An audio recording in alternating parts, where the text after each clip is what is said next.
Live from the National News Studio, Sri Lanka.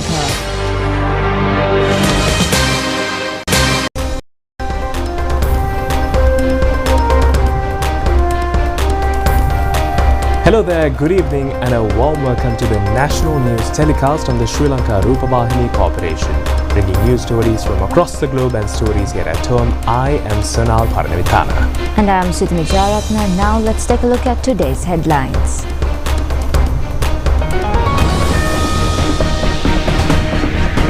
All action to contain problems arising in the energy sector has been taken at the right time, assures the President in Parliament. According to the UN Secretary General, credible evidence exists that both Iran and the US-Israel alliance have committed war crimes. Distribution of fuel to continue on Saturday and Sunday as well. Society's responsibility to use energy sparingly emphasized. Satosa offers discounts for 100 items.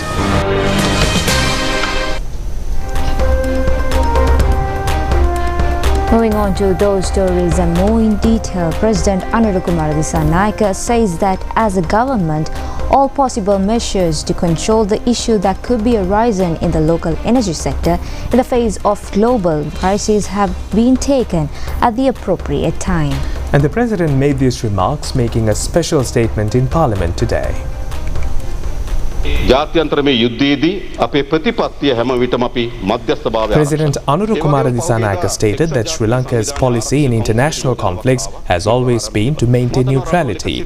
He mentioned a recent resolution regarding attacks presented to the UN Security Council, noting that while 130 countries supported it, Sri Lanka did not, as the government considered the proposal incomplete.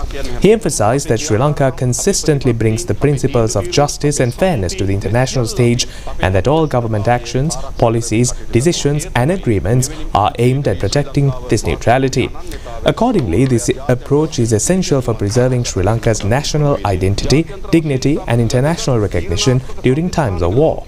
In light of global turmoil, he urged everyone to speak the truth rather than creating a narrative that the first ship was lost due to the Sri Lankan government's avoidance, calling such claims cruel, inhuman and internationally reactionary. The President remarked that he and the Prime Minister are indifferent to personal criticisms made in Parliament, but he expects members to act with greater responsibility during the crisis.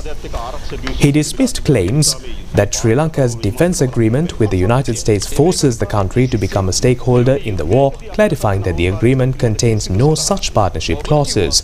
He revealed that while one side requested naval vessels on the 26th and the other requested aircrafts, the government did not grant these requests, thereby strictly maintaining its international policy. Regarding the fuel crisis, the President explained that a shipment of 90,000 metric tons of crude oil scheduled for March 24th and 25th will be delayed by 10 days due to an incident at the Fujairah port.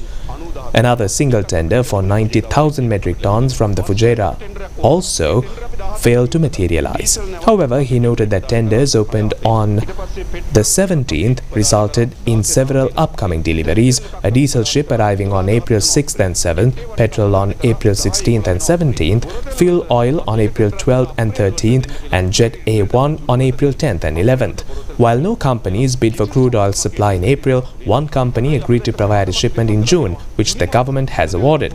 He added that a further agreement for diesel delivery around 7th and 8th of April is being negotiated. The President clarified that the government's priority is importing refined oil when crude oil refining needs cannot be met locally. He acknowledged the emergence of black markets during such global situations, but reiterated that the primary goal is ensuring an uninterrupted energy supply. The President informed that the Cabinet decided last week to allow various companies to submit bids to a special committee of state officials free from political interference. This committee evaluates the feasibility, financial value and delivery timing of these bids. He mentioned that several proposals are being studied which could potentially secure a crude oil shipment before the 12th. He warned that if all planned shipments arrive simultaneously, there might be a temporary surplus leading to port congestion and demurrage costs. But he stated the government is prepared for this risk to avoid a harmful shortage. He preemptively addressed potential criticism regarding demurrage payments explaining that the unpredictable nature of the war necessitates exploring every possible alternative.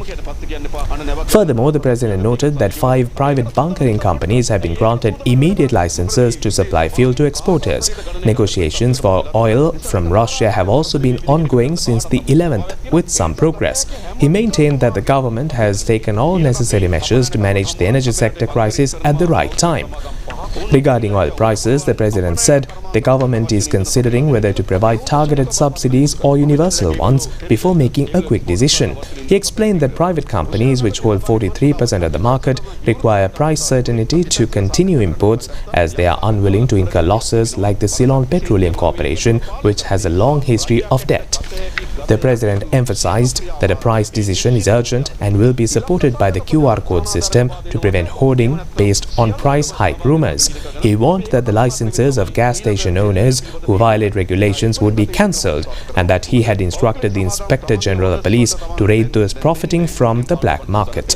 On the topic of gas, he stated that 38,000 tons needed for March are available in floating storage near the Maldives, with additional shipments arriving in late March and April, ensuring no shortage for the foreseeable future. In conclusion, the President acknowledged the confusion caused by supply chain disruptions but assured the public of maximum efforts to strengthen the network. He commended the hard work of the Cabinet, Ministry Secretaries and CPC officials, some of whom worked for 48 hours straight, driven by a sense of duty to the country rather than just their salaries. He called on all citizens to join in this collective effort for the nation.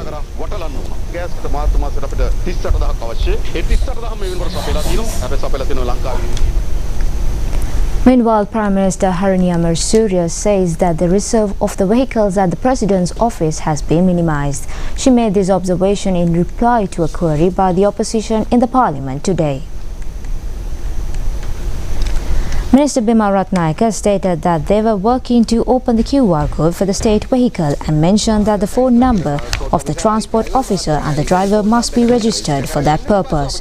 He further noted that after registration, it will be possible to provide additional fuel for the special categories like ambulances based on their requirements.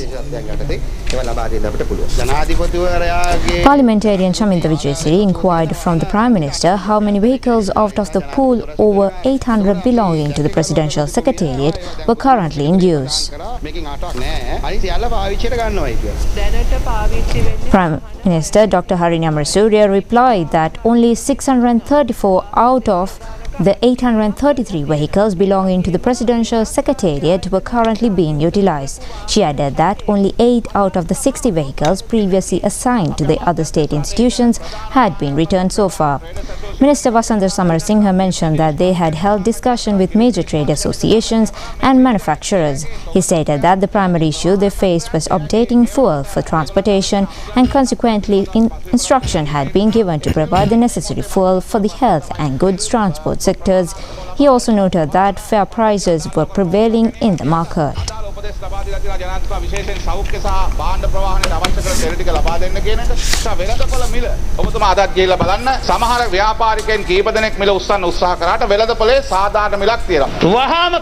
Leader of the opposition, Sajith Premadasa, requested the immediate implementation of a special program to uplift the tourism industry using the surplus funds available in the General Treasury.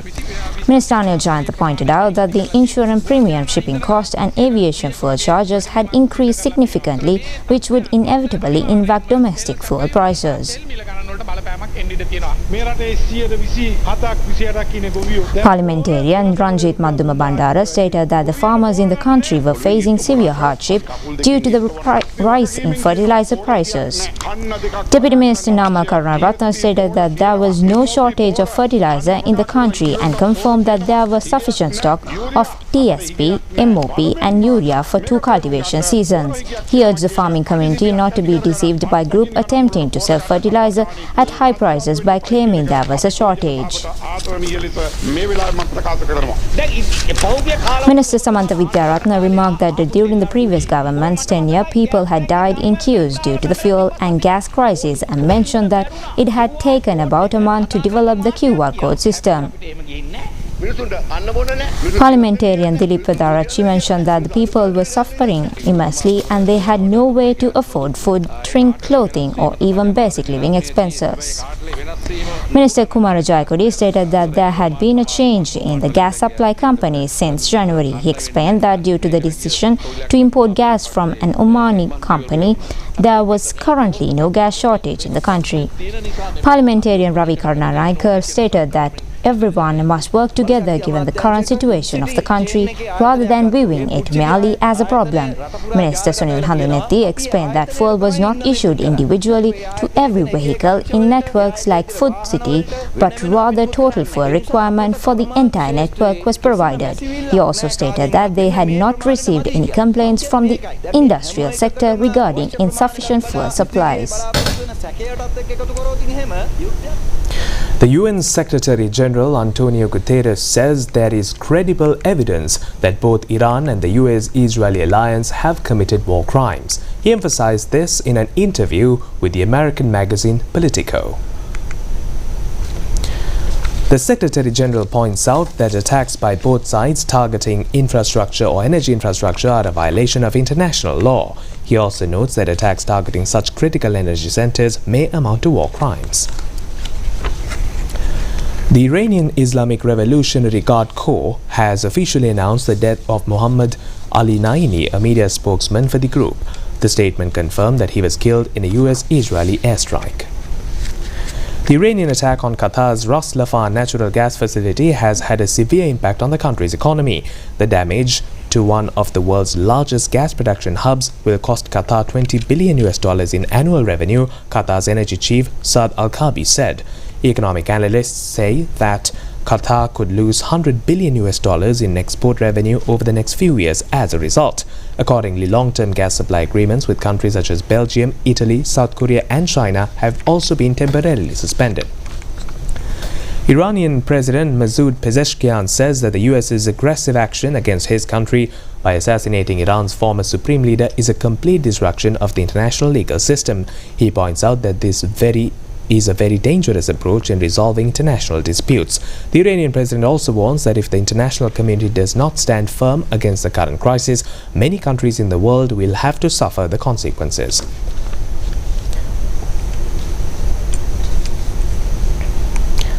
Meanwhile, the European Council calls on all parties, including Iran, to immediately cease attacks targeting energy and water resources. The Council points out that maximum restraints must be exercised to defuse the current tense situation while protecting civilians and infrastructure. A special telephone conversation was held between UAE President Mohammed bin Zayed Al Nahyan and US President Donald Trump. The conversation focused on the current security situation in the Middle East region and its impact on international peace. The Israeli military says that the Lebanese Hezbollah group has fired about 700 rockets, artillery shells and drones at Israel since March 2nd. The attacks are coming from areas south of the Litani River. Israel accuses the Lebanese army of failing to remove Hezbollah operatives from those areas.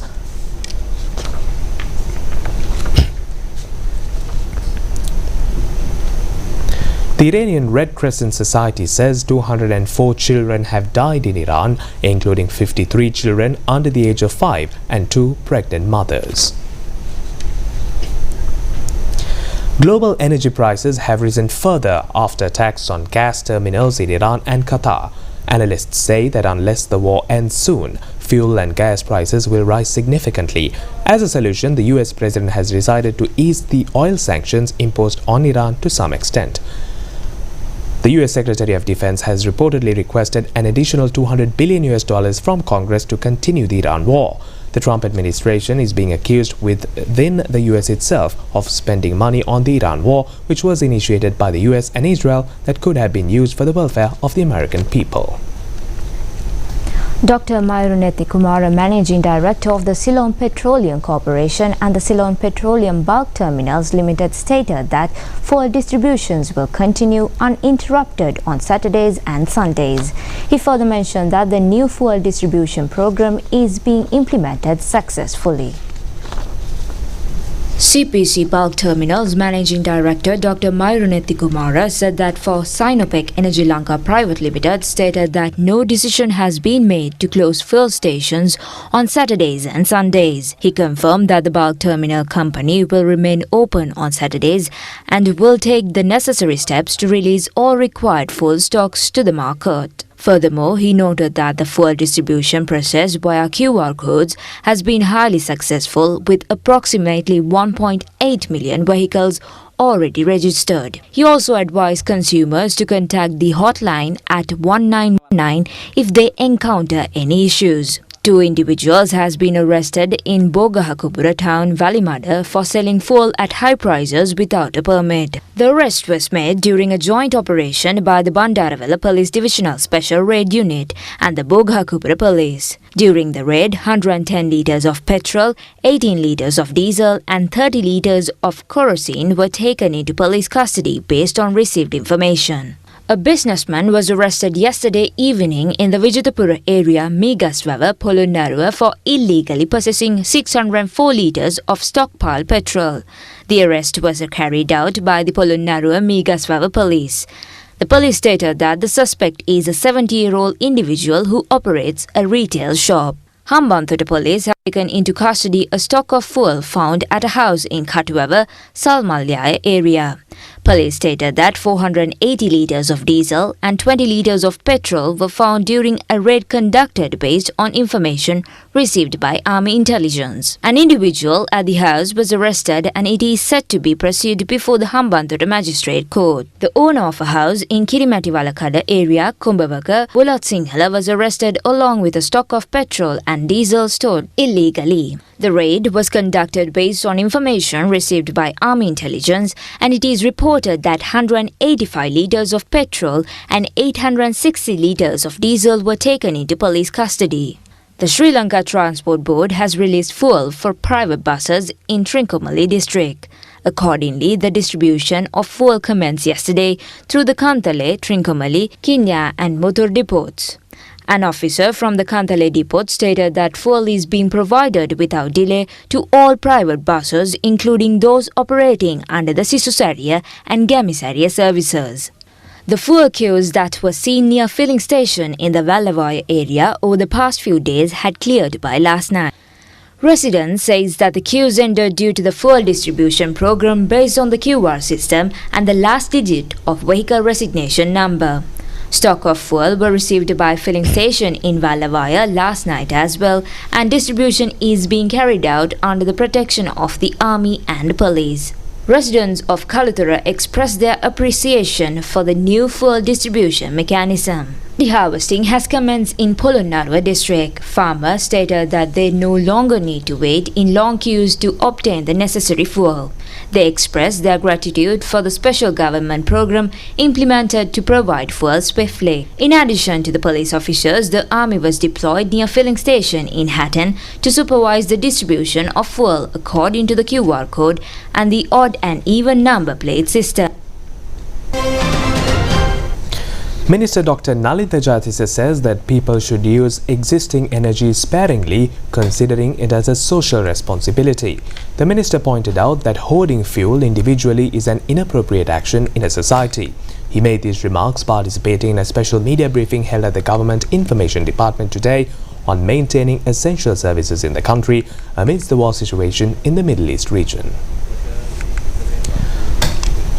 Minister Dr. Nalintha Jayatissa stated that the primary concern during this wartime situation is ensuring the energy supply. He noted that similar to almost all countries in the world at this moment, the responsibility is to use existing energy sparingly. To achieve this, he mentioned that Wednesdays have been declared government holidays. Furthermore, he informed that instructions have been given to ministry secretaries to call in only essential staff to government institutions on other days. He also highlighted the introduction of the QR code, stating that 5,765,856 individuals have already registered. For those unable to register due to vehicle ownership transfers, he noted that over 800,000 have successfully registered through the override facility. He emphasized that the collective responsibility as a nation is to use all energy sources, including fuel and electricity, with great care. Commissioner General of Essential Services Prabhat Chandrakirti remarked that no reports of public inconvenience had been received following the declaration of the government holiday. He explained that the Ministry of Agriculture and the Department of Agrarian Services have established proper mechanisms to provide the necessary fuel to farmers during the harvesting season. He added that district and divisional secretaries have been empowered and informed through circulars and awareness programs. Consequently, he assured that all necessary steps have been taken to ensure the government operations continue systematically and without interruption. Marine tourism, which includes activities such as scuba diving, snorkeling, sailing and marine wildlife experience, has become an increasingly important segment of the global tourism industry.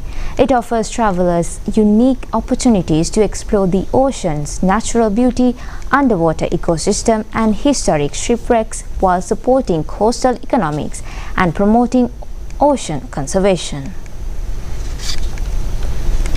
Around the world, destinations are investing in marine tourism to showcase their coastal heritage and attract adventure travelers seeking sustainable and immersive experience. In line with this global trend, the Sri Lanka Tourism Promotion Bureau is hosting 3 Serbian celebrity divers in Sri Lanka from 6th to 19th of this month as a part of a special initiative to promote the country's underwater diving experience, particularly around historic shipwrecks located along Sri Lanka's coastline. They will explore and document several key diving destinations including Colombo, Negombo, Mirissa, Kirinda and Galle, capturing unique underwater footage and experiences that highlight Sri Lanka's rich marine biodiversity and fascinating shipwreck sites. The expedition aims to raise international awareness of Sri Lanka as an emerging destination for underwater exploration and shipwreck diving. A Chinese historical AI short drama created by a 3-person team in just 48 hours has taken social media by storm. Low-cost AI filmmaking brings iconic Chinese historical heroes back to life.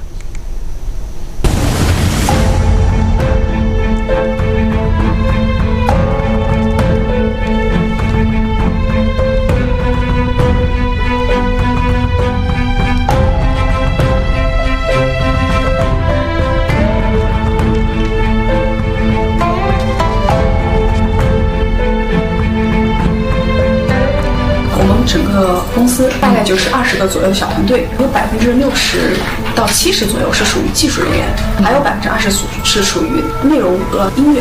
做 AI 入门非常简单，只要能够说清楚你要什么就行了。上限在哪里？我觉得取决于审美，取决于对艺术表现的理解。我可能后期会去深度去开发英雄的一些元素，中国英雄、中国历史、中国文化，通过往海外去发行的方式。那我觉得可能我也会把这些故事讲给他们听。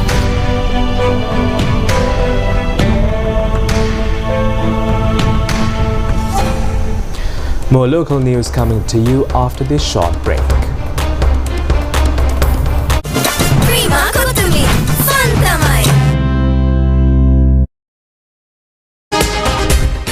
Live from the National News Studio, Sri Lanka.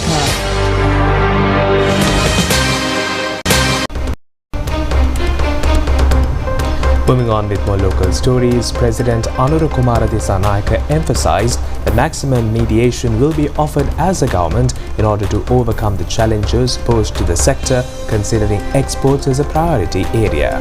He made this observation at a discussion held yesterday with the main exporters and representatives of Sri Lanka Board of Commerce of the sector to take stock of action to be taken to overcome challenges in the face of the situation arise at present.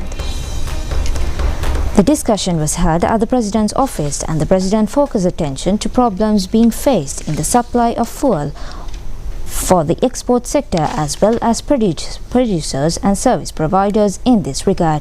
It has been emphasized that priority has been taken to the export sector in order to manage the present situation, minimizing the effect on the national economy. Extensive discussions were held regarding views and proposals forwarded by personnel engaged in the sector and exporters as well as problems arising in the sector. Deputy Minister Dr. Anil Jayanta Fernando and a number of other officials joined the occasion. The first meeting of the ministerial committee appointed to conduct government services properly was held today, under the leadership of Prime Minister Dr. Harini Amarasuriya at the President's office. Continuation of the government service managing energy in the face of challenges arisen due to the war situation in the Middle East was extensively discussed. The committee paid its attention also to conduct essential services without obstacles. Extensive discussions were also held regarding actions to be taken to avoid difficulties encountered by government employees and the continuation of the provision of government services to the public. Minister Professor Chandana Beratna, Secretary to the President Dr. Nandika Sanat Kumar Naika and other officials attended the discussion. Minister Vasantha Samarasinghe says that Lanka Satosa network has initiated a special program to provide essential food items and goods at concessionary rates to the public during the upcoming festive season. The minister made these remarks at a press briefing held in the Satosa headquarters today. Minister of Trade, Commerce, Food Security and Cooperative Development Vasantha Samarasinghe announced that a special program has been launched in collaboration with suppliers and Lanka Satosa to provide goods and services at discounted rates for the upcoming festive season. He invited the public to visit Lanka Satosa for these special offers, noting that any purchase over 2,500 rupees would include a coupon for a grand lottery draw. The campaign, themed Satosin Piri Aurudu City, aims to provide affordable shopping options to people nationwide. He added that the grand prize for the lottery is a BAW electric car, followed by 2 electrical bicycles as the second prize and 2 bedroom sets as the third prize. Additionally, 100 mobile phones will be awarded. The campaign will run from March 20th until the end of April, featuring discounts of up to 40% on 100 different items. He also highlighted specific prices such as flour at 257 rupees per kilogram, sprats at 1050 rupees per kilogram and lentils at 264 rupees per kilogram, asserting that the primary goal is to provide essential goods to the public at prices lower than the current market rates throughout the festive season. Now, Minister Bima Ratnaika says that public transport will be the best solution for the fuel crisis. The minister made these remarks joining the occasion of the modernization activities of Bambalapitiya railway station yesterday. The project is being implemented by the Ministry of Transport, Highways and Urban Development under the supervision of the Department of Railways and is also a project of the Clean Sri Lanka Secretariat. The objective is the development of the infrastructure facilities for comfortable and safe transport service for the public by renovating 100 railway stations island-wide, which will be continued as a project. Renovation activities of Bambalapitiya railway station was commenced under the program called Dream Designation. It has been planned out to update all shortcomings at Bambalapitiya railway station within a period of 5 months. A sum of 60 million rupees has been estimated for the modernization project. In a special feature, the Daudi Bora committee of this country has contributed for this project.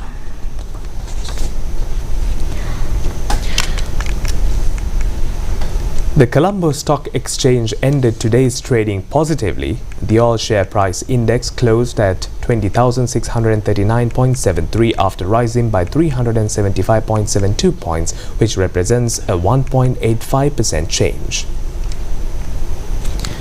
The S&P SL20 index closed at 5,752.19, up by 100.78 points and 1.78%.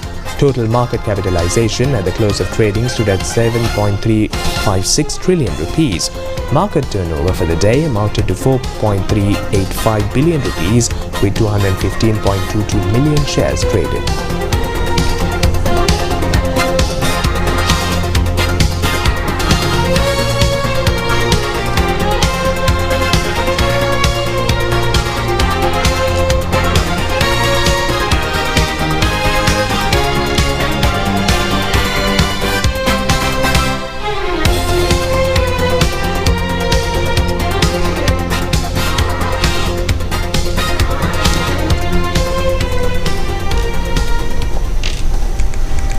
Showers and thunder showers are expected across several parts of the country, particularly in the western, Sabaragamuwa and northwestern provinces, as well as in the Galle, Matara, Kandy and Nuwara districts. Misty conditions are also likely in early morning hours in parts of the central Sabaragamuwa and Uva provinces and in the Galle, Matala, Karutara and Kurunegala districts. Authorities urged the public to take necessary precautions to minimize damages from temporary strong winds and lightning during these thunder showers.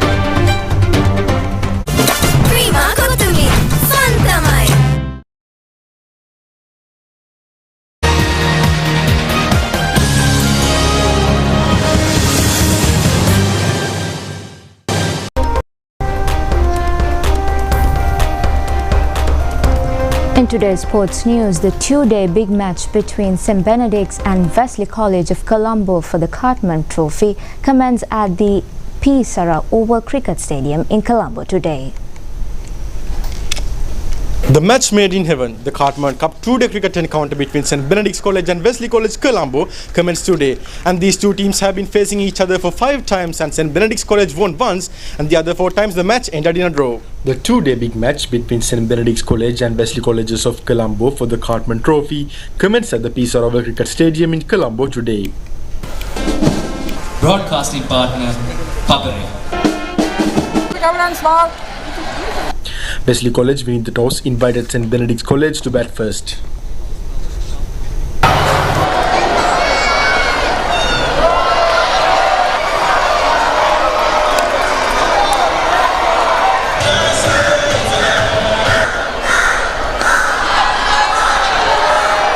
And tomorrow, being the second and the last day of this cricket tournament, you are able to join with the match at the P. Sarah Oval International Cricket Stadium in Colombo. Signing off for now, I'm Mr. Rutejan. The 126th big match between the Battle of the Blues Ruhuna between St. Serevitius and St. Thomas College of Matara commenced today. The match will be played on 3 days at the Uyanmata grounds, Matara. St. Thomas's College team batting first scored 158 runs all out for the first innings. In reply, St. Servatius team were 97 runs for the loss of 8 wickets at the end of day's play today.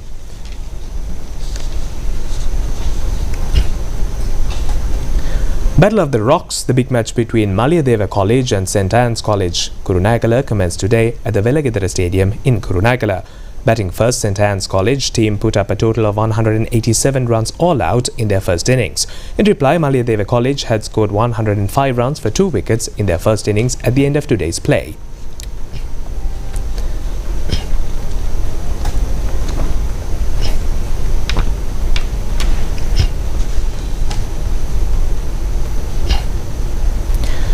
The 119th big match, Hill Country Battle of the Maroons between Kingswood and Dharmaraja Colleges Kandy also commenced today at the Askedia Cricket Grounds, Kandy. Kingswood team scored 226 runs in their first innings. Kavijagamage scored a fine century with 112 runs. At the end of the day's play, Dharmaraja had scored 28 runs, losing 2 wickets in their first innings. And with that, we end tonight's news bulletin. More news tomorrow, same time, same place. We're signing off. It's me, Sanal, alongside Sithini. Have a very good night.